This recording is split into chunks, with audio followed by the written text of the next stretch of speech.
नमस्कार मैत्रिणींनो, कशा आहात? अपेक्षा करते की खूप मजेत असणार. ज्यांच्या घरात लहान मुलं असतील त्यांना हा प्रॉब्लेम फेस करावाच लागत असेल तर तो काय? तर आपलं जर 2-3 दिवस एखाद्या गोष्टीकडे, एखाद्या कपाटाकडे किंवा एखाद्या कोपऱ्याकडे लक्ष नसले तर तिथं मुलं असा पसारा करून टाकतात.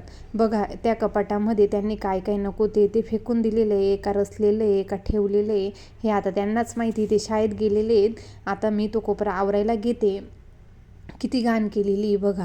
आता तो पुसून घेते आणि व्यवस्थित रचून घेते. ज्यांच्या घरात लहान मुलं असतील त्यांना हा प्रॉब्लेम फेस करावाच लागत असेल. मला कमेंटमध्ये नक्की सांगा की तुमच्या घरातील मुलं पण असंच करता का? की आपण जर एखाद्या कोपऱ्याकडे लक्ष नाही दिलं तर तिथं त्यांना ती जागा ती आपलीशी वाटते आणि त्या जागेमध्ये ते नको ते ठेवायला लागतात. घरातील रोजच्या कामांच्या व्यतिरिक्त आपल्याला हा एक कोपरा साफ करायला घ्यायला पाहिजे घरातील. म्हणजे आपलं घर हे डिक्लटर राहायला मदत होते. जर बरेच दिवस ह्या कोपऱ्याकडे, ह्या कपाटाकडे मी लक्ष नाही दिलं असतं तर त्याच्यात सामान ठेवायला सुद्धा जागा राहिली नसती. इतकं मुलांनी भरून ठेवलं असतं.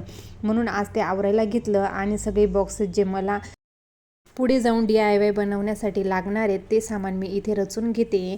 असे बॉक्सेस मी फेकून नाही देत. आपलं त्याच्यापासून काहीतरी बनवू शकतो असं मला वाटते, पण सध्या मला वेळच मिळत नाही आहे की मी काहीतरी नवीन बनवावं आणि ते तुम्हाला दाखवावं. पण मी थोड्या दिवसांनी वेळ काढेलच आणि ह्या बॉक्सेसपासून काहीतरी नवीन बनवेलच.